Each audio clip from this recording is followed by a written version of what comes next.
amor.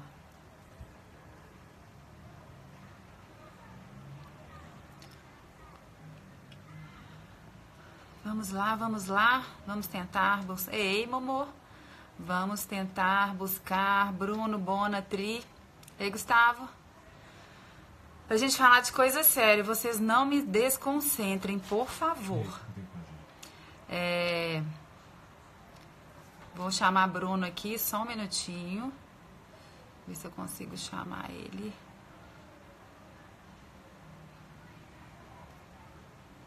Envie essa solicitação. Enviar, ok.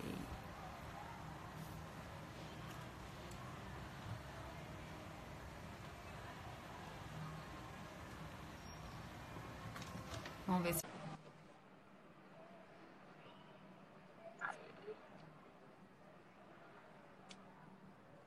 Aguardando o Bruno Bona. Ele tá aqui do meu lado, tá, gente? Ó. Ele só não sabe usar essas tecnologias direito. Então...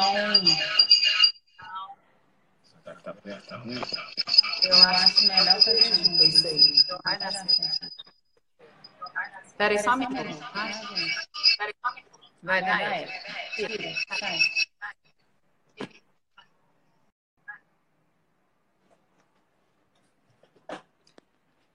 Quem sabe faz ao vivo. Oi, gente. Olá. Então, a gente está aqui hoje para falar de um tema super sério. Eu acho que cada vez mais insuficiência renal, no endurance, maratona, ultramaratona ou algum esporte exaustivo de longa duração, está acontecendo cada vez mais com a gente perto da gente e cada vez mais a gente vê profissional despreparado, profissional da saúde despreparado para lidar com isso, né?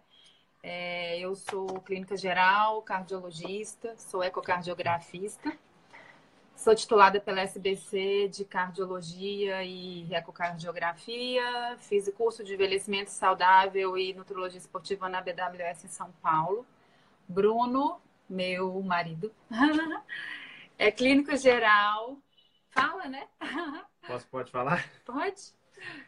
Bom, tenho nem falar quanto tempo de formado, mas quase batendo nos 20 anos. 20 anos eu.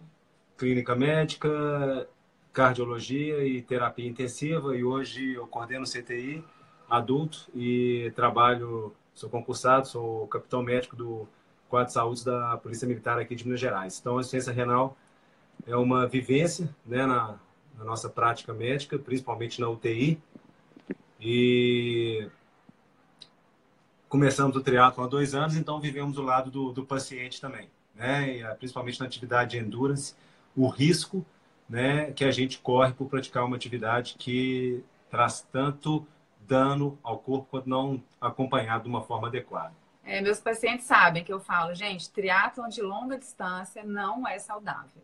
Por isso a gente tem que ter um cuidado muito grande com tudo, com a parte metabólica, com a parte de preparação física. Por isso que eu falo, a equipe multidisciplinar é muito importante, tem que ter nutricionista, tem que ter um preparador físico apto, tem que ser a nutricionista que seja atleta, porque não adianta, você tem que ter a vivência do negócio, a barra é muito pesada. Então vamos lá dar foco ao que a gente vai falar agora, que é essa questão da insuficiência renal no endurance, e a gente pode levar em conta maratona, ultramaratona, triatlon de longa distância, Ironman, tá? É muito importante a gente ter em mente que essa insuficiência renal, ela é muito mais comum do que a gente imagina. Só que esses casos, eles revertem muito rápido numa pós-prova, em mais ou menos 2 dias. Aquela sensação do músculo inchado, da urina cor de Coca-Cola, de dor muscular, atento, fiquem atentos. Paciente que terminou prova e está com a urina escura, pode ficar atento porque está acontecendo alguma coisa no organismo. Eu vou deixar o Bruno falar mais a respeito, porque é a prática diária dele. O CTI, a terapia intensiva, ele tem mais vivência com isso do que eu, né? Apesar de nós dois sermos clínicos gerais. Geralmente eu preparo o paciente para ele não ter esse tipo de coisa. Por isso é importante o acompanhamento da parte metabólica toda, né? A individuação do treino e tudo que a gente vai falar aqui, tá? Então, eu vou dar a palavra para ele, que eu acho que é melhor para explicar direitinho. Lembrar que essa aula não é para médico, essa aula é para leigo. Então, se tiver algum amigo médico aí, não fiquem nervosos, porque a gente vai tentar explicar de uma forma fácil para todo mundo poder entender e estar apto a se cuidar, tá? Então, vamos lá falar de prevalência, de mecanismo fisiopatológico, da fisiologia, da bioquímica. Bom, como a Ana falou, nós vamos tentar ser um pouco mais simplista aqui, mas eu já peço desculpas se algum momento eu for técnico demais, vocês jogam aí algum conceito que eu não falar, a gente vai explicar para que todo mundo possa compreender. Como a Ana falou, a atividade de endurance, nós estamos falando aqui especificamente do triatlon de longa duração, mas vamos colocar maratona, ultramaratona, a gente considera ali acima de 3, 4 horas uma atividade de endurance, ela gera um estresse oxidativo. Você produz radicais livres e por isso a importância da preparação, a importância da prevenção, porque isso vai ocorrer de uma forma ou de outra. Agora, quando ocorre um desequilíbrio, né, uma perda do equilíbrio, esse estresse oxidativo comum, normal ao exercício, ele vai te trazer dano. E o principal dano para o atleta que nós vamos falar aqui é a rabdomiólise, que é uma lesão muscular. A hora que você lesa o músculo, que aquela célula muscular do seu quadríceps, seja qual membro você estiver utilizando, ela se rompe, esse é o conceito de rabdomiólise, ela causa um desequilíbrio e 30% desses pacientes com rabdomiólise vão desenvolver insuficiência renal. Isso é grave. É grave.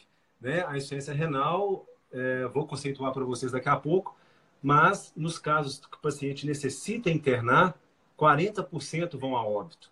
Então, é uma síndrome potencialmente fatal e que tem como ser, em alguns aspectos, prevenida.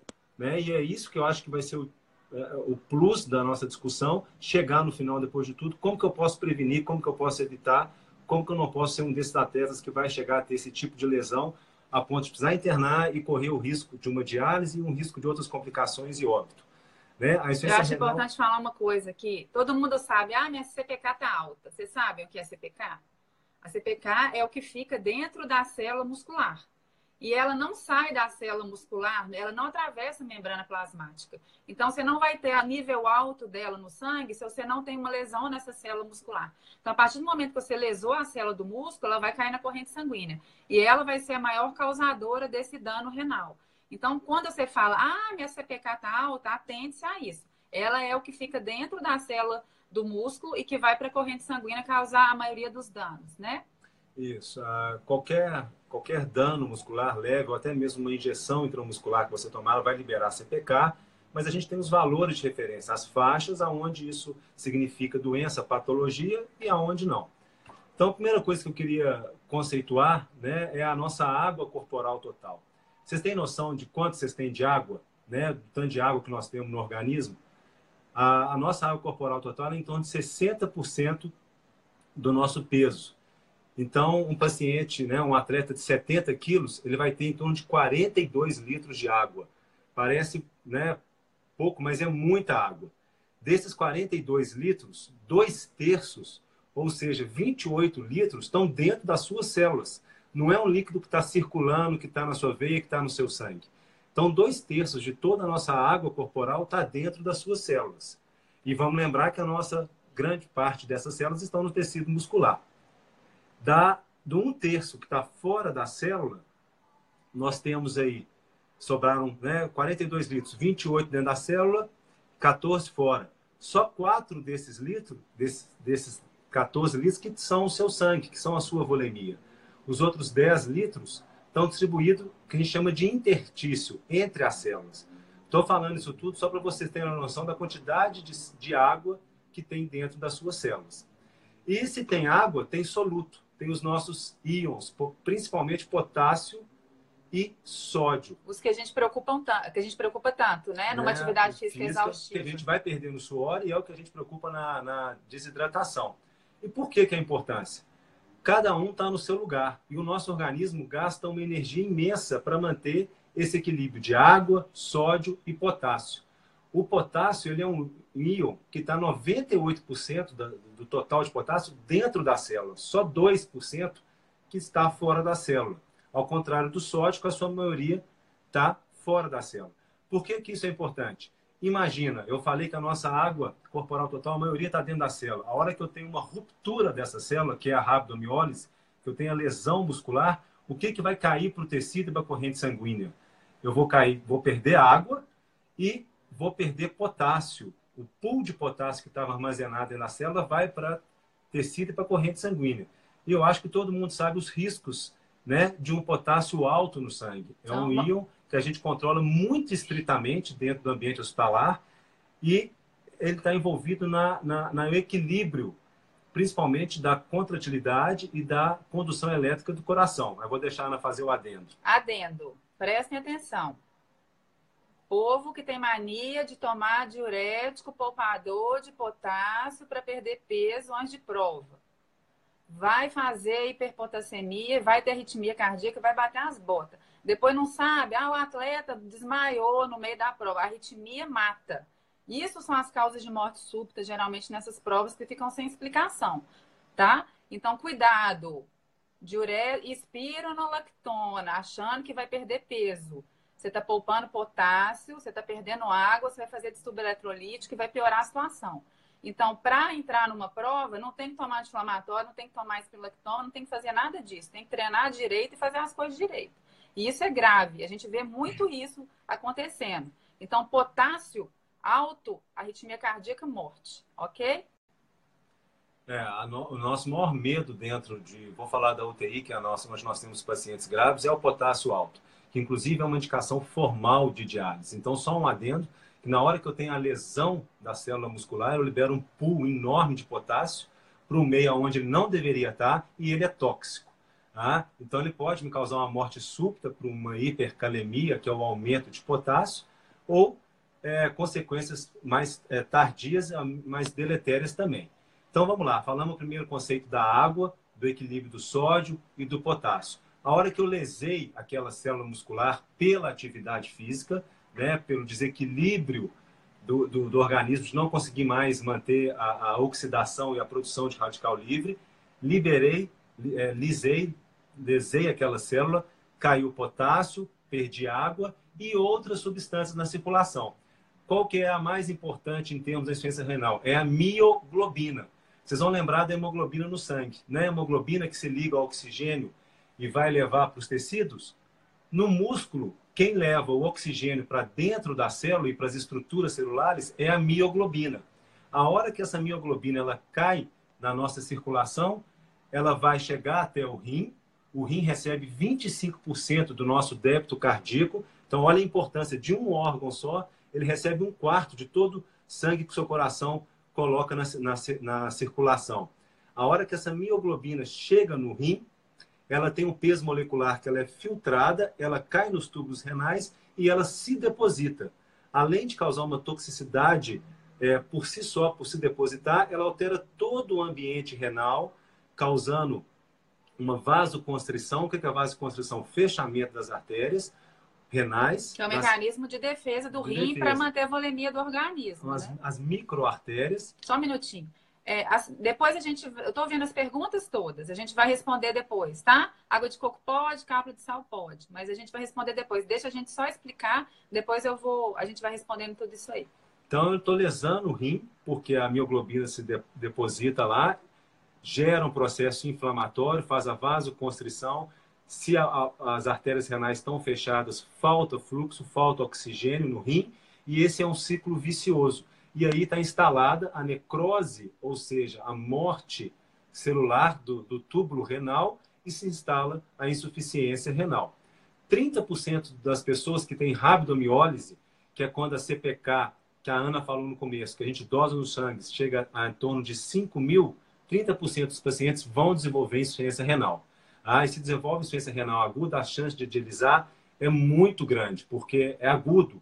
Então, o organismo não consegue equilibrar. Não tem tempo para equilibrar isso. E se chega a fazer diálise, infelizmente, 40% desses pacientes vão a óbito.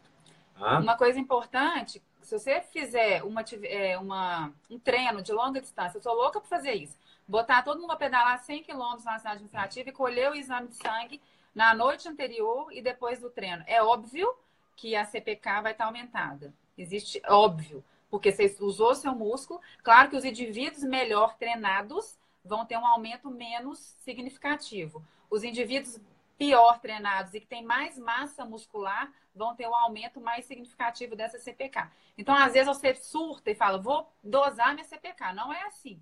Existem os valores que são considerados aceitáveis, tá? É só para saber direitinho, porque às vezes o paciente já chega no consultório falando, não, eu dosei minha CPK e estava não sei quanto.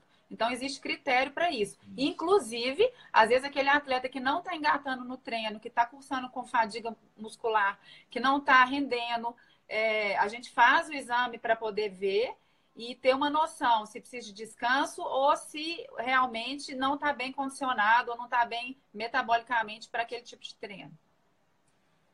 O que a Ana falou é importante, a CPK ela vai estar alterada após qualquer atividade física, nós já falamos isso, mas existem os valores de referência, né? E a CPK é o que a gente usa para dar o diagnóstico de rabdomiólise. Bruno, mas você falou que o que libera é a mioglobina. A mioglobina, ela sobe, mas cai muito rápido na corrente sanguínea, de forma que os exames, às vezes, não são fidedignos. Com 6 horas, ela já pode ter sido excretada. Então, o diagnóstico para rabdomiólise a gente faz com a CPK, tá? Geralmente, naqueles valores, a literatura coloca entre 3 e 5 mil, mas normalmente eles dão diagnóstico de rabdomiólise quando a CK está alterada e você tem alguma lesão renal. Então, o diagnóstico está linkado na lesão renal. Insuficiência renal aguda pela rabdomiólise. O que é insuficiência renal?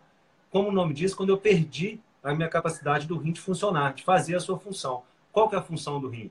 Excretar a substância, então excretar o potássio, excretar os ácidos, excretar os produtos nitrogenados, a ureia e creatinina, controlar o meu equilíbrio de água, sódio e potássio. Então, o meu equilíbrio hidroeletrolítico. Se o meu rim perdeu a sua função, imagina, eu vou acumular potássio, eu vou acumular ácidos, vou acumular escórias nitrogenadas e vou ficar todo desequilibrado da água, potássio e sódio. Só para vocês terem uma ideia, com a rabdomiólise, o nosso músculo, quando tem essa lesão, ele pode sequestrar, ele pode puxar em torno de 12 litros de água, 12 litros nas primeiras 24 horas. Então, se você já estava desidratado por atividade de endurance, você ainda perde de imediato 12 litros por aquela lesão muscular. Depois a gente responde, Juliana. Vamos falar depois, nós vamos falar da questão tudo, da recuperação. Valeu, Ju, saudade. Bom, uma vez a insuficiência renal instalada, né, nós vamos ter sintomas. Que sintomas, então? Normalmente, quando a gente tem uma rabdomiólise maciça, a ponto de levar a insuficiência renal, nós vamos ter muita mialgia, nós vamos ter edema por esse sequestro de líquido, de água no nosso músculo, que eu falei que pode chegar até 12 litros, fraqueza, adinamia, prostração, não estou aguentando fazer nada, náusea, intolerância alimentar, tudo isso sinal do desequilíbrio do eletrolítico e do acúmulo das substâncias que deveriam ter sido excretadas. A ureia, né? A uremia, geralmente, dá muito enjoo. Essa é a uremia, o paciente prostrado, desanimado, toxemiado, nauseado, que não consegue alimentar. Anotamos aqui, Aline, a questão da hidratação. E o típico da rabdomiólise, que é a urina cor de Coca-Cola. A mioglobina, aquela proteína muscular que cai na circulação, ela tem, pelo grupo M, que é, né, igual a hemoglobina que carrega o O2, ela tem uma coloração escura. E quando ela cair no nosso túbulo renal, ela dá o tipo de urina cor de Coca-Cola. O que não significa que todo paciente com rabdomiólise tem que ter urina cor de Coca-Cola. 25% vai ter urina clara, com lesão muscular e com insuficiência renal. Mas a grande maioria tem. E conversa com com o público que faz triatlon, maratona, vê o tanto de gente que fala, não, minha urina é com cor de Coca-Cola. Você vê o tanto que é prevalente isso. Só que recupera, né? Então, assim, tem que ficar muito atento. Isso já é um sinal de que já teve lesão muscular e provavelmente você já está desidratado, que nós vamos chamar de hipovolêmico, ou seja, a sua água circulante efetiva, a sua água intravascular, ela está baixa, você está hipovolêmico. É um sinal já de que a situação já se instalou e o que nós vamos bater aqui no final é a questão da prevenção. Então, nós já falamos dos problemas da insuficiência renal, os sintomas que ela vão causar. O diagnóstico vai ser basicamente laboratorial. Nós vamos dosar a ureia e creatinina no sangue e dosar a CPK, que vai mostrar para nós que teve uma lesão muscular de alto grau, uma rabdomiólise. E os íons, né? Sódio, potássio, cálcio, que é importante. Tudo isso também, é importante para a né? manutenção do equilíbrio. Vai ter sempre xixi? Nem sempre. Alguns pacientes de insuficiência renal podem ficar sem urinar nada, urinar às vezes 100, 150, 200 ml em 24 horas, ou às vezes fechar o rim, ficar anúricos, que a gente fala, ou alguns pacientes podem estar com a função renal toda prejudicada, a ureia-creatinina lá em cima, potássio alto, e ainda assim manter um débito urinário, que é a insuficiência renal aguda não oligúrica. Então, estou urinando, estou ótimo. Não, nem sempre é assim. Você pode ter uma insuficiência renal e urinar, tá ok? Tá anotado, nós estamos falando da hidratação, tá? Bom, falamos disso tudo para linkar com o atleta de endurance. Por que nós estamos falando de insuficiência renal, né, no atleta de endurance? Porque, infelizmente, é uma população de risco. O atleta que faz uma atividade longa de mais de 3, 4 horas, como triatlo, a maratona, além da lesão muscular, né, do trauma muscular pela atividade física, inevitavelmente você vai perder líquido. Você vai estar desidratado se você não repor. E qual que é o determinante para saber se aquela lesão muscular, se a rabdomiólise vai desenvolver ou não uma insuficiência renal? A sua volemia. Então, se você tiver desidratado, se você já chegar para a prova desidratado ou não manter uma hidratação adequada, aquela lesão muscular habitual, entre aspas, daquele esforço, vai com mais chance de levar a uma lesão renal. Então, os pacientes que estão hipovolêmicos, eles têm uma chance maior de desenvolver insuficiência renal. Tá? Se você pegar 2 pacientes que tiveram lesão muscular, os 2 com rabdomiólise, esse estava hipovolêmico, não se hidratou, a chance dele desenvolver insuficiência renal é maior do que manteve a sua hidratação, a sua volemia adequada. Só um minuto. Cíntia, eu vou falar com você disso, tá? Combinado? E uma outra questão. Porque, além da desidratação, uma prática infelizmente comum que a gente vê, que é o uso de anti-inflamatório não esteroide pré-prova. Então, o uso de anti-inflamatório não esteroide coloca você, eu posso falar um pouquinho disso depois no final, num risco maior de desenvolver insuficiência renal. O anti-inflamatório não esteroide, ele é uma droga nefrotóxica, tá? Talvez seja a droga, junto com os antibióticos aminoglicosídeos, responsáveis por 90% de todos os casos de insuficiência renal causados por droga, 90%. E se você toma um anti-inflamatório não esteroide, pré-prova, vai para uma prova de endurance, lesão muscular, e ainda está hipovolêmico, desidratado, fechou tudo que precisava para você ter uma insuficiência renal. Haja equilíbrio, então, básico, né? É um risco. Quem quiser mais saber sobre os anti-inflamatórios não esteroides, pode perguntar que eu falo um pouquinho mais no final. Mas, infelizmente, é uma prática temerária, tá? E da nossa parte aqui, proscrita esse uso. Advil, gente. Advil é anti-inflamatório, não esteroide. Sim, André, aumenta muito o risco. Pode. Tá? Advil, Toralgesic, ibuprofeno, né? Todos esses anti-inflamatórios, Tenoxicam, aquele de bar da língua, como chama? Esqueci. Toralgesic. Não é outro nome. Não sei. Não pode, tá? Não pode, anti-inflamatório, não pode, tá? Por favor, não vem falar, vou tomar Advil, tá errado.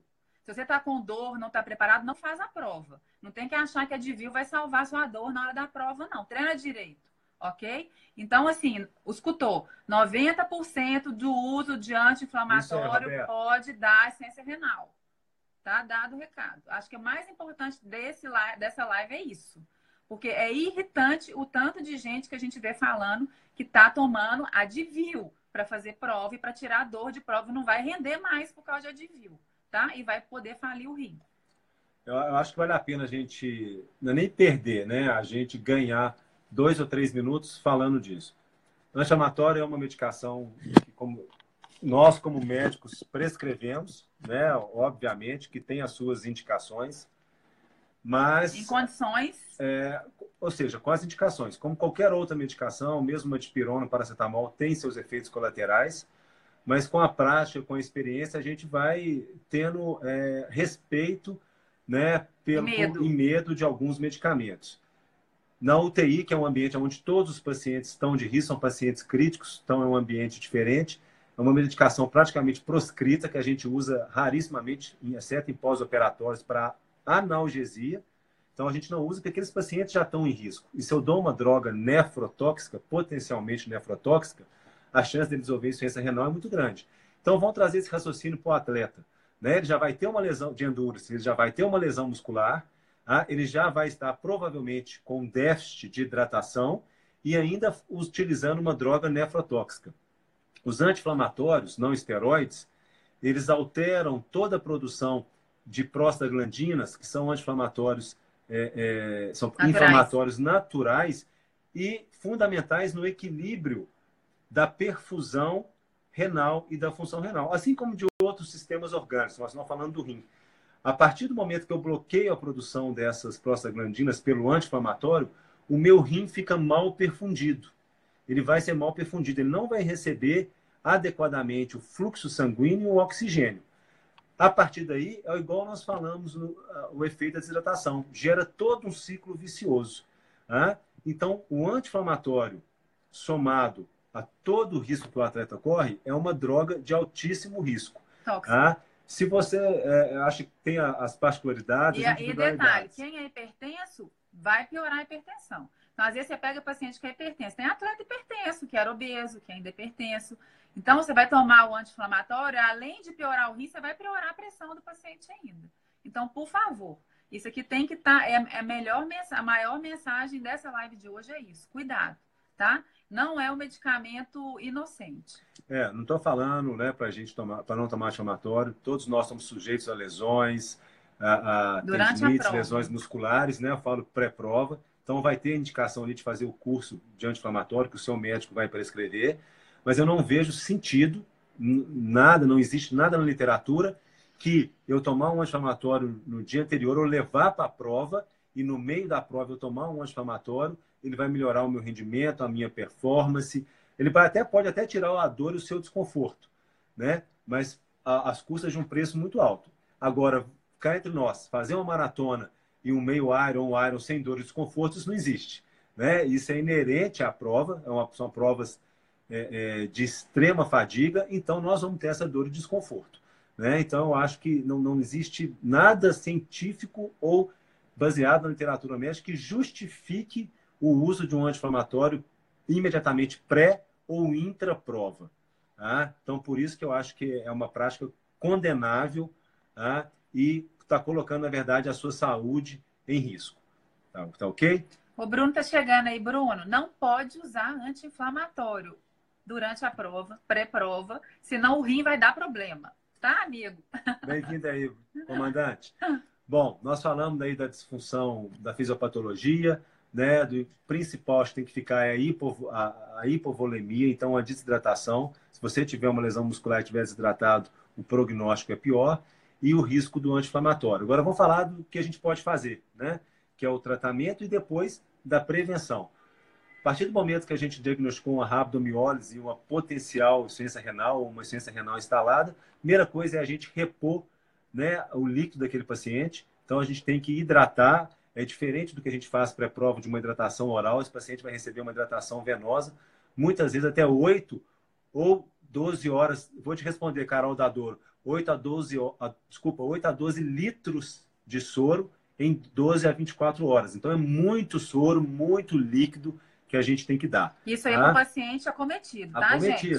O paciente está deitado no CTI. Que está com rabdomiólise, né? E em risco de insuficiência renal. Né? Não estou falando a gente que terminou a prova agora, estou desidratado, não. É o paciente que tem a rabdomiólise instalada. Então, às vezes, até 8 a 12 litros, esse paciente vai estar em ambiente hospitalar, né? Nós temos que fazer todo o equilíbrio do eletrolítico, então cuidar do potássio, principalmente cuidar do sódio. A gente faz, só para vocês terem conhecimento, uma administração de bicarbonato para alcalinizar a urina e eu eliminar aquela mioglobina que intoxicou o meu rim mais rapidamente. Quando o meu pH urinário ele sobe, que eu alcalinizo, a mioglobina, a proteína tóxica, ela fica mais solúvel e eu consigo eliminar ela mais rápido. Mas isso tudo em ambiente hospitalar. E, infelizmente, quando a gente não conseguir reverter esse quadro de insuficiência renal e chegar com os critérios de diálise, nós vamos ter que instituir a terapia de substituição renal, que é a hemodiálise para aquele paciente, até que o seu rim recupere a sua função, que, graças a Deus, 90% das insuficiências renais por causa de rabdomiólise recuperam a sua função renal e tem bom prognóstico. Geralmente até 2 dias pós-evento. Isso. Né? Às vezes o paciente que instalado ele vai ficar mais algum tempo, mas até 4 semanas ele recupera a sua função renal. Então, perdão, caiu aqui, mas em alguns casos a gente tem que instalar a terapia de substituição renal, que é a hemodiálise. Normalmente nós vamos fazer isso quando tem 4 condições. O potássio está muito alto e perigoso, em risco de arritmias malignas.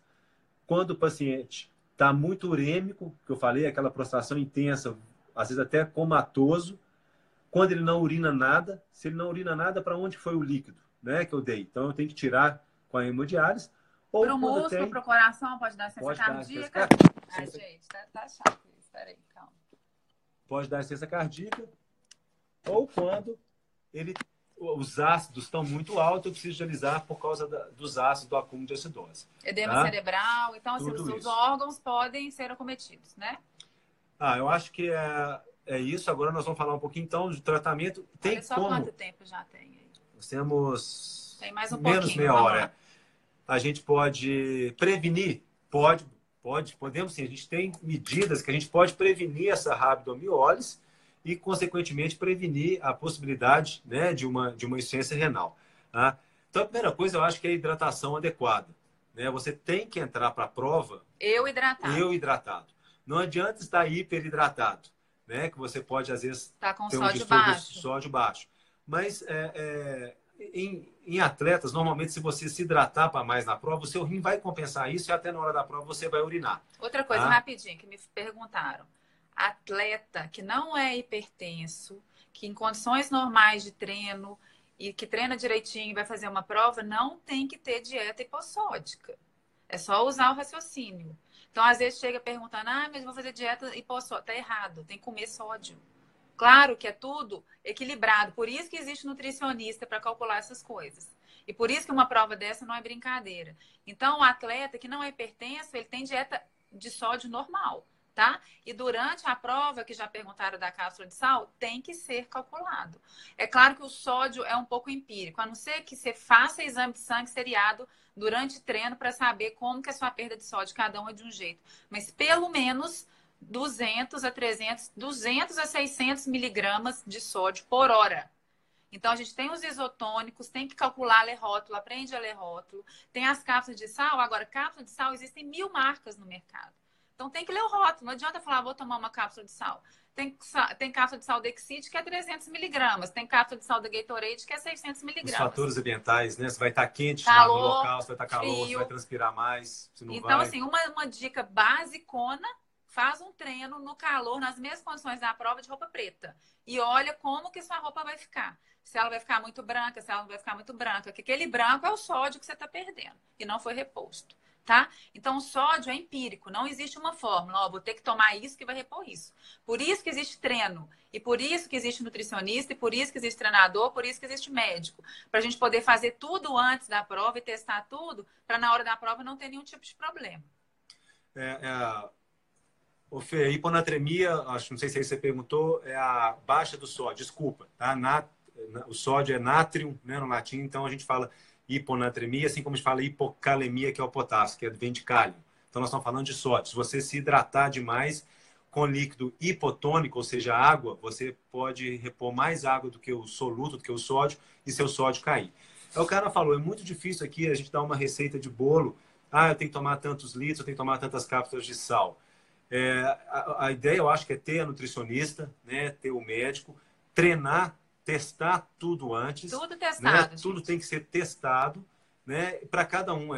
Os indivíduos são diferentes, alguns transpiram mais, alguns perdem mais sódio do que os outros no suor ou não, além da individualidade de cada prova. Né? Mas o que a gente estava falando, então, tentar, só para a gente fechar e partir para as dúvidas, a prevenção da rabdomiólise, da insuficiência renal, que eu acho que pode ficar de lição para a gente. Primeiro, a prevenção da rabdomiólise. A lesão muscular vai ocorrer. O que os estudos mostram? Quanto mais treinado, quanto mais condicionado for aquele atleta, chance menor dele ter lesão muscular. Então, 2 atletas que fizeram uma certa distância, 30 quilômetros, o que for mais treinado, mais condicionado, provavelmente ele vai ter menos lesão muscular e menos chance de rabdomiólise. Então, não é só o volume e a intensidade do treino ou daquela prova. Quanto mais condicionado você for, então por isso a importância da constância, da periodização. Agora, condicionado não quer dizer que é o atleta de ponta. Não. Atleta que treina. Atleta que Independente treina. se ele faz uma prova de Ironman em 17 horas ou em 8. O atleta que treinou para aquilo, que fez tudo certinho, ele vai ter menos chance de desenvolver esse quadro. Porque o músculo dele está preparado para aquele tipo de alteração. Então, se ele é um atleta mais treinado, ele pode fazer uma prova, uma maratona e não ter uma lesão, e um atleta menos treinado fazer uma prova de 21, meia maratona e ter uma rabdomiólise. Então, quanto mais treinado, mais constância, né, menor chance de você ter lesão muscular, porque seu músculo vai estar preparado para aquilo. Tá? Segunda coisa, uma dieta adequada. Hoje a gente está no modismo de dieta, que não é o foco aqui, mas uma dieta adequada. Daniel, tá? E uma dieta que não pode, obviamente, de forma nenhuma, um atleta de endurance hipoproteica. Você tem que ter substrato para o seu músculo. Tá? A questão do condicionamento, a periodização. Se você treina, você come, você descansa. Então, seu músculo precisa de descanso, justamente para aguentar aquele condicionamento e não lesar na hora da prova. A gente fez live, eu e a Cíntia, sobre overtraining, né? Então, overtraining é muito mais falta de comida do que excesso de treino. A gente mostrou isso, inclusive tem um estudo Eros, vocês procuram aí, que é o estudo brasileiro que a gente tem, fantástico, mostrando. Overtraining é muito mais inadequação da alimentação do que o excesso do treino mesmo. Então, prevenção, treinamento adequado, condicionamento, dieta e descanso. Hidratação pré-prova ou pré-treino, né, adequada. A literatura às vezes coloca, isso é muito difícil pela individualidade, mas que você fazendo no dia anterior aquela hidratação adequada, alternando isotônico com a água, que a gente considera hipotônico, mas bebendo ali durante o dia, um dia normalmente de descanso, o dia pré-prova, né, é suficiente. E que no dia da prova... E a sensação, gente, boca seca, hidratado, xixi clarinho, xixi Claro. transparente. Então, não é transparente também não. Mas xixi claro. Xixi clarinho. Transparente também não é muito bom, xixi clarinho tá de bom tamanho. E no dia da prova, 2 horas antes da prova, se você beber ali em torno de 350, 400 ml de água... Isso é muito individual. Isso é individual, por isso que é uma estimativa. Aquilo não vai te trazer uma sobrecarga hídrica, porque você vai ter tempo de fazer xixi e eliminar, não é nada demais, 300, 400 ml, tá? E vai corrigir qualquer falta de hidratação que você precise. Até porque quem faz triatlon, a primeira parte é natação. E a gente vai beber água só do mar, né? ou da lagoa. Então, lembrar, o Santiago falou uma coisa muito bacana comigo lá na Maceió. Falou, olha, tá quente pra caramba, a gente tá de roupa de borracha, vai desidratar na água sem perceber. Então, assim, são as pequenas coisas que a gente tem que levar em conta. Ninguém vai ver a gente numa largada de prova sem uma garrafinha de água na mão. E outra coisa, à noite, antes de dormir, bebe água, gente. Bebe água. Para entrar na prova, a palavra é eu hidratado. Se você entra numa prova desidratado, você já está desequilibrando o seu mecanismo de equilíbrio do organismo para poder não ter nenhum tipo de lesão. E falando então do descanso, da rotina, né, de treino, da hidratação, e alguns trabalhos sugerem, que vocês viram que eu falei lá no começo, que a lesão muscular, né, nada mais é do que um desequilíbrio dos fatores de oxidação e de antioxidantes, né? A hora que meu organismo não consegue mais manter aquele equilíbrio, que meus radicais livres pelo exercício muscular começam a ficar em excesso, eu leso, né? E ocorre a lise, que é a ruptura daquela célula muscular e todo o processo de rabdomiólise. Então, se eu consigo ter um equilíbrio oxidativo melhor, né? Os trabalhos disso ainda são iniciais, mas eles estão caminhando para isso, da prevenção da antioxidação e de você manter ali o seu ambiente metabólico, o seu ambiente oxidativo regularizado. Porque numa prova e num treino de longa distância, inevitavelmente você causa um estresse oxidativo, uma lesão mesmo bioquímica no seu organismo. Aí entra a doutora Diná, minha linda! Minha médica, gente! Chegou na hora, doutora Diná. Então, por isso a importância de uma avaliação metabólica antes, durante o treino, pré-prova, para a gente ajustar as cápsulas que a gente brinca, os antioxidantes, não é brincadeira. Isso faz bem para o organismo. Triatlon, endurance, maratona, ultramaratona não é saudável. O nosso organismo envelhece muito mais rápido. Então, os antioxidantes, quando bem indicados e bem prescritos, né? Eles têm uma função importante. A doutora Diná falou aí do NAC, que é a N-acetilcisteína. Fantástico, para manter o equilíbrio do organismo. Muitos outros, o magnésio para recuperação muscular, a cereja, que é o tarta cherry, que a gente chama para recuperação muscular, o equilíbrio dos minerais, né? Os antioxidantes master, o zinco, o selênio, o manganês, o cromo, né, o cobre, tudo isso em proporções adequadas e individualizadas. Né? Você pegar um centro da vida que tem 1 milhão de coisas, tudo em subdoses, que não vai resolver seu problema. Né? Então, a gente pega exame, avalia cada um. Então, a minha fórmula não é igual à fórmula do Bruno, que não vai ser igual à fórmula de outra pessoa. Cada um tem as suas demandas, né? Então, isso tudo em equilíbrio vai te proteger na hora do estresse maior, que vai ser a prova, o endurance de longa duração.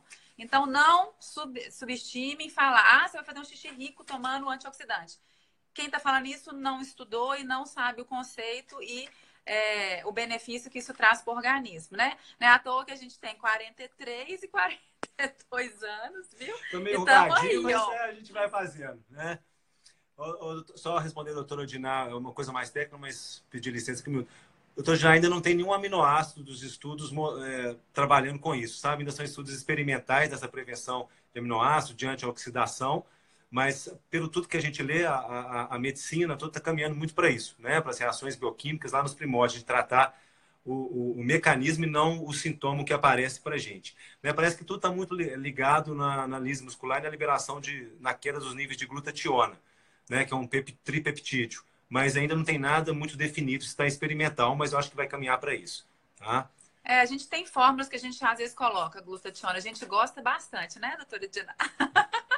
Mas é porque a gente estuda outro tipo de coisa, diferente do Bruno, que trabalha em terapia intensiva. Então, essa parte ortomolecular a gente gosta bastante. E se você faz com critério e faz de uma forma com excelência mesmo, olhando o paciente individualmente, dá muito certo. Eu acho que isso influencia muito na imunidade, que é uma das imunidade, infecção adviária superior no atleta é muito comum, imunidade ruim. A gente melhora a imunidade, a gente melhora a recuperação muscular. Isso é evidente. Eu posso falar por mim. Tá? Esse ano eu não tive absolutamente nada. Então, assim, se você faz um negócio bem feito, se você cuida do paciente preventivamente, não estou falando de doença, estou falando de prevenção. Tá doente, aí já é outra coisa, tá? Em termos de prevenção, a antioxidação funciona sim. E tem que ser bem feita. Porque não é Ctrl+C, Ctrl+V de palestra que a gente vai, não. Porque cada um vai precisar de um tipo de coisa. Bom, eu acho que era mais assim que eu tinha para colocar. Agora, se a gente puder falar, responder alguma pergunta que, né, a gente puder e conseguir responder, porque existem muitas as individualidades, né? E eu vou ler aqui, se vocês me permitem, tem um artigo que saiu na revista de medicina da USP de Ribeirão Preto sobre os anti-inflamatórios. Foi uma revisão da literatura que eles fizeram sobre anti-inflamatórios e lesão renal. Então, eu vou ler só a conclusão, tá, dessa revisão. Os anti-inflamatórios geralmente não constituem um risco significativo aos pacientes com função renal normal. Correto. Ótimo. Contudo, em situações em que a perfusão renal encontra-se diminuída, volume efetivo circulante reduzido, que nada mais é do que o quê? O paciente que está desidratado e hipovolêmico.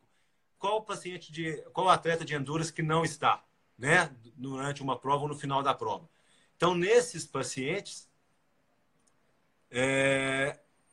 o ANI pode comprometer, anti-inflamatório não esteroide, pode comprometer o fluxo sanguíneo renal e provocar uma lesão isquêmica no órgão. Ponto.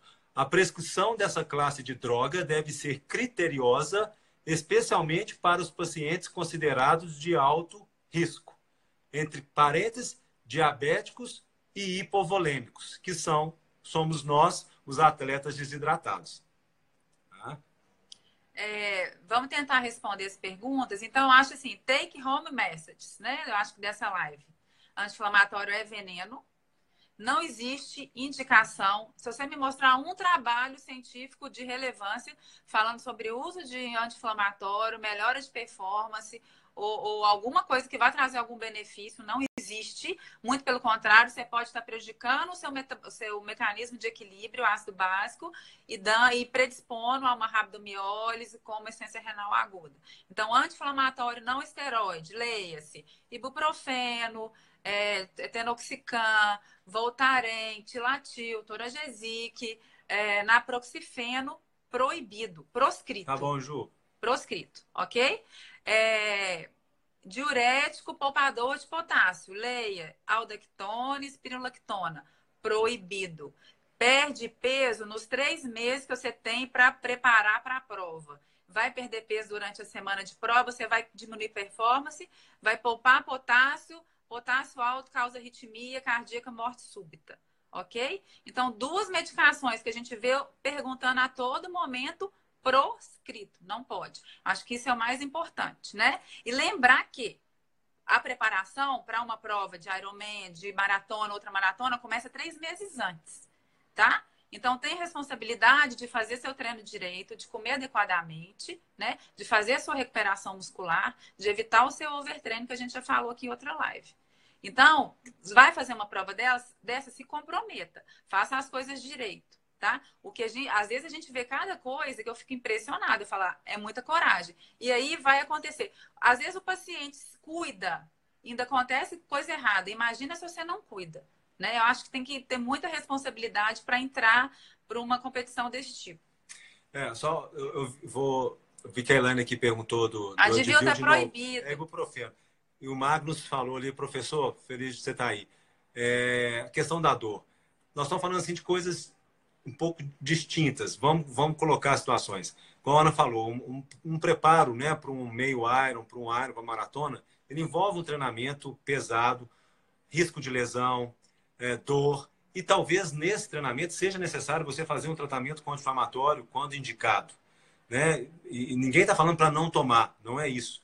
A questão é, se você chegou e está ali para fazer aquela prova, foi liberado pelo seu médico, pelo seu preparador físico, pelo seu treinador, pelo seu fisioterapeuta, e está ali, ou seja, teoricamente você tem condição de estar naquela prova. Se não tem, né, tem alguma coisa errada, né? Se você foi liberado, a lesão foi superada, não tem nada na literatura que sustente o uso do inflamatório na véspera. Gente, a Advil é anti-inflamatório. Advil é ibuprofeno. É ibuprofeno. Tá? A Advil é um anti-inflamatório não esteroide. Proibido. Até o Advil. O pessoal está achando que Advil não é analgésico. A Advil não é dipirona. É ibuprofeno anti-inflamatório não esteroide.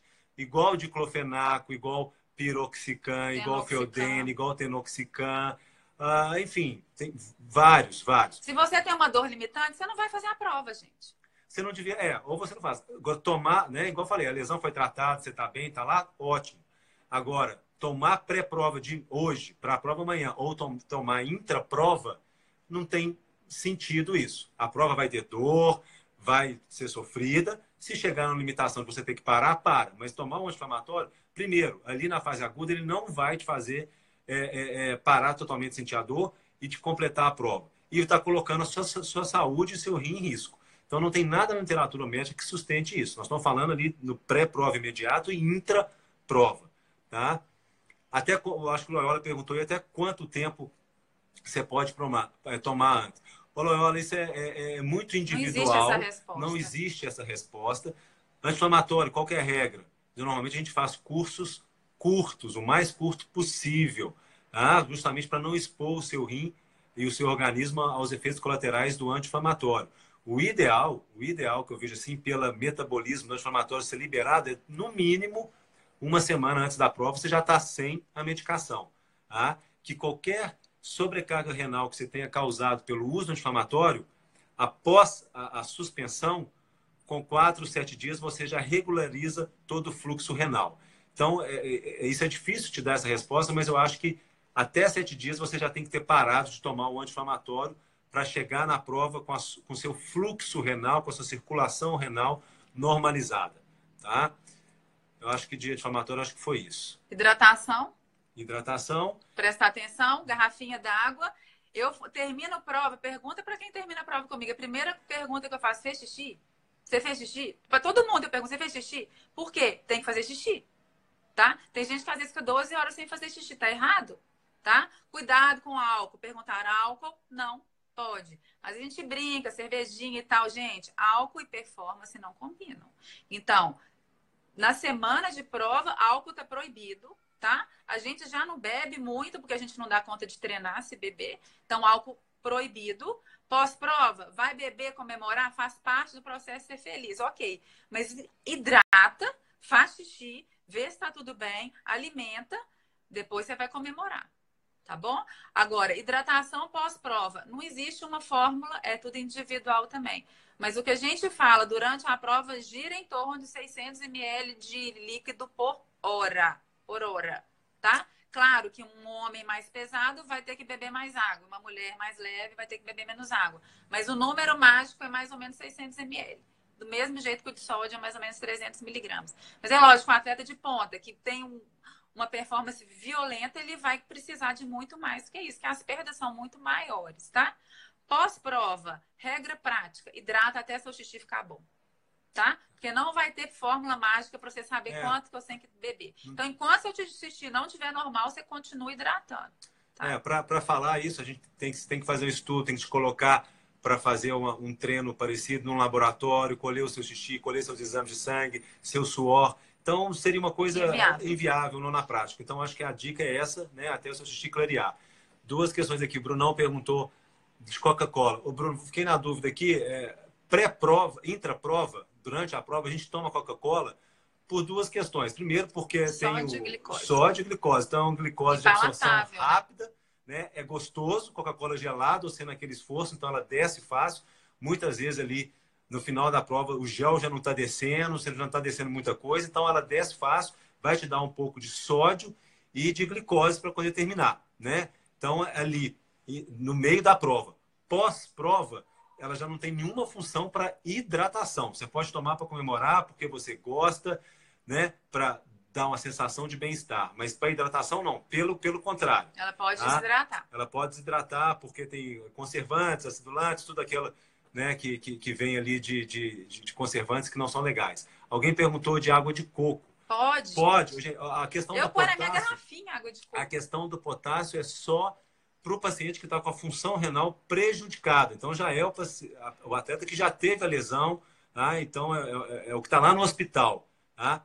A gente que está desidratado pode tomar água antes, durante e após. Natural, e após, o isotônico natural. Tá? O Loyola falou que tomou anti-inflamatório. Seu xixi estava clarinho pós-prova? Depois você conta pra gente no privado, tá, Loyola? Tá certo, Marcos. E parabéns, viu, Loyola? Parabéns pela vaga. Bruto demais, né? 2 festas ano que vem. Mundial, os 2 mundiais. André, não tem muito a ver cafeína, não, para desidratação não, André. Não tem nada que é estimulante, é estimulante, né? Mas não interfere na desidratação, não.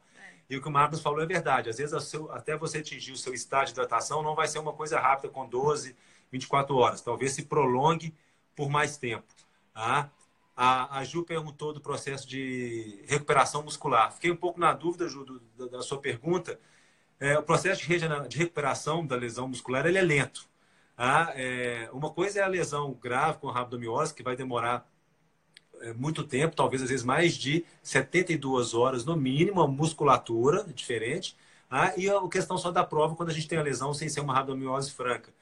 Ali é individual, que vai ser diretamente relacionado ao seu condicionamento. Quanto mais condicionado, maior a sua capacidade de regeneração, de recuperação muscular. Repouso, tá? Hidratação e dieta. Por isso que é importante você ter ali uma equipe multiprofissional, né? Com o seu treinador físico, com o seu fisioterapeuta, com o seu preparador, com a sua nutricionista, para acelerar esse processo. E a antioxidação, quanto mais antioxidado você estava pré e continua antioxidado no pós, facilita esse processo que nada mais é do que uma oxidação, um estresse oxidativo que acontece, né? Ácido lipoico é maravilhoso. Ácido alfa-lipoico. O enzima Q10, tá? Vai no consultório que eu te ensino tudo. O que mais? Cápsula de sal, vamos lá, cápsula de sal. Gente, não tem fórmula mágica para cápsula de sal. Antes de você me perguntar da cápsula de sal, me mostra o rótulo da cápsula de sal. Aqui em casa deve ter uns 6 tipos diferentes, cada uma com uma concentração de sódio. Começa a ler o rótulo e aprender o que vocês estão tomando. Então, pega Dexid, sei lá, 325 miligramas de sódio. Tá calor? Vai precisar de mais cápsula de sal. Tá frio? Vai precisar de menos cápsula de sal. Agora, tá frio? Hidrata também, porque o frio também desidrata, Sim. tá? Então, você tem que saber qual condição vai ser a sua prova, para a gente poder testar tudo antes. A gente não faz nada no dia. Eu falo com meus pacientes, gente, você comeu, você vai comer isso? Então, você já comeu isso antes? Não vai dar piriri? Não vai dar nenhuma alteração? Então, tudo é teste. Você tem 3 meses para... Um ciclo é de 12 a 13 semanas. Então, são exatamente 3 meses para você cuidar disso, tá? Então, a cápsula de sal, me fala qual primeiro, quero ver o rótulo, para poder calcular. Existe cálculo, existe profissional de saúde para fazer isso. O médico, o esportista, o nutricionista, tá bom? O xixi escuro bomba, amigo. Ok? Bomba. A sorte é que você é saudável, você é o rei do camarote. A Elaine perguntou ali de alguma sugestão, talvez a Cíntia até que está aí possa ajudar, porque não consegue comer e tomar muito líquido pós-prova, dá mesmo esse mal-estar. Anorexia pós-prova. A sugestão Eu sou exemplo fiel disso. Pequenas quantidades, né? Coisas geralmente frias são mais palatáveis, mas tem muita individualidade. Né? Fruta você vai repor carboidrato. Vai repor carboidrato. Fruta geralmente tem muita água, tem sais minerais, então fruta é sempre uma boa opção. Né? E as suas variáveis nesse sentido aí. Água de coco, tudo. Né? Mas vai da individualidade. Né? Mas lembrar, porque às vezes vai dar essa inapetência. Tem um vídeo que é muito sugestivo de hiponatremia, queda do sódio, que é daquelas 2 moças chegando no Ironman em Kona. Gente, aquilo lá, o sódio aquilo lá já tem alteração cerebral já naquilo. Então, assim, é glicose com sódio, com tudo. Não tem nem coordenação. Você vê que aquilo lá é um colapso do corpo. Um colapso, entendeu? Um atleta nunca pode chegar naquele nível. Um atleta que preparado, que vai para a Kona, a gente já sabe que o calor lá é surreal. Então, a preparação para ir para um lugar desse, a adequação do que você vai tomar, do que você vai fazer, tem que ser rigorosíssima. Porque senão vai acontecer aquilo lá. Aquilo lá é colapso, aquilo é fim de linha, total. Tá? Mas é uma época que né, não se fazia toda essa reposição, que a gente não tinha os gels, não tinha tudo. Mas ali é triste. Você vê realmente, como eu falei, o colapso de tudo, né? De sódio, desidratação, ali é um caso grave pré-morte mesmo ali. Né? Você vê que nem coordenação, nem força, nem coordenação motora tinha mais. Né? A Cíntia até perguntou. Não, André, eu vou aqui de companheiro nos treinos na roda lá, fazer a segurança do pelotão. Gente, esse menino é o paciente mais certinho que eu tenho na vida, por isso que você viu que ele foi subir. Subir o quê mesmo? Não, subir qualquer coisa. Subir lá, né, em Buenos Aires. Mas eu falo assim, faz.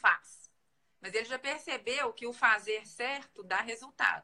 É claro que não adianta você tomar um tanto de coisa e não treinar, né? Você tem que treinar direito, fazer direito, comer direito, dormir direito, descansar direito. Essa é a forma do sucesso, né? E a gente que ama a dor, né? A gente estava brincando esses dias com o Leandro Lago, ama a dor, né? Então, a gente sofre mesmo, porque a gente tem que trabalhar, tem que cuidar da casa, tem que cuidar do filho, tem que cuidar do marido, tem que cuidar da esposa, e tem que treinar, e tem que ir bem, e tem que ganhar medalhinha para ir para a Nice, para ir para a Kona, né?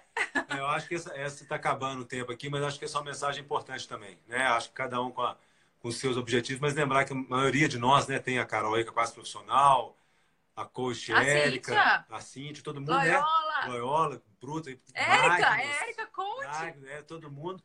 Mas, assim, lembrar que a maioria de nós está ali, né, para diversão. Então, tem que ser um negócio prazeroso, a gente tem que cuidar da nossa saúde, né, e tentar aliar, né, fazer direito, porque a gente tem outras coisas para fazer, igual a Ana falou, outros trabalhos, outras atividades, e tentar se preservar ao máximo, né, para que a gente possa ficar o mais tempo possível nesse esporte, cada um na sua atividade que tanto gosta, né? Mas então a gente tem que fazer direito, né, se preservar, se cuidar, para que a gente possa continuar aí por muito tempo nessa caminhada e lá na frente a gente falar com muita experiência da estrada, do legado que nós estamos deixando, né? É isso aí. Faz direito, gente. Ó, sem inventar moda, tá? por favor, esse mercado do esporte é muito atrativo. Cada hora é uma coisa nova no mercado que está lançando. Não tem que inventar moda. Existem suplementos indicados para aquele tipo de coisa. Não tem que tomar nada a mais ou a menos. Tem que fazer exame de sangue, tem que se cuidar, tem que fazer check-up, tem que ir nutricionista, tem que ir no funcional. Tem que fazer o treino direito, tem que dormir direito. Não inventa moda. Faz o negócio certo, que no final dá tudo certo. E o mais importante é ser feliz, né? A gente fica aí brincando desse sub, tudo, tem pressão de lá, pressão de cá. Eu sou sub nada. Eu sou super feliz. A gente mesmo coloca, mas não. A gente tá ali, né? Vai ser com o Tempesta hoje, o Brunão aí, que é o mestre. E a gente tem que ser feliz, né? Deixar um pouco essas pressões de lado. Claro, cada um com seus objetivos. Come carbo. Cada um com seus objetivos, mas o importante de estar ali é ser feliz. Né, para que isso prolongue por muito tempo. Beijo! Tá bom, obrigado Tchau, aí por todo falamos mundo, demais. Obrigado, desculpa aí. Falamos muito. Vai ficar ao vivo aí 24 horas. Então, um beijão, gente.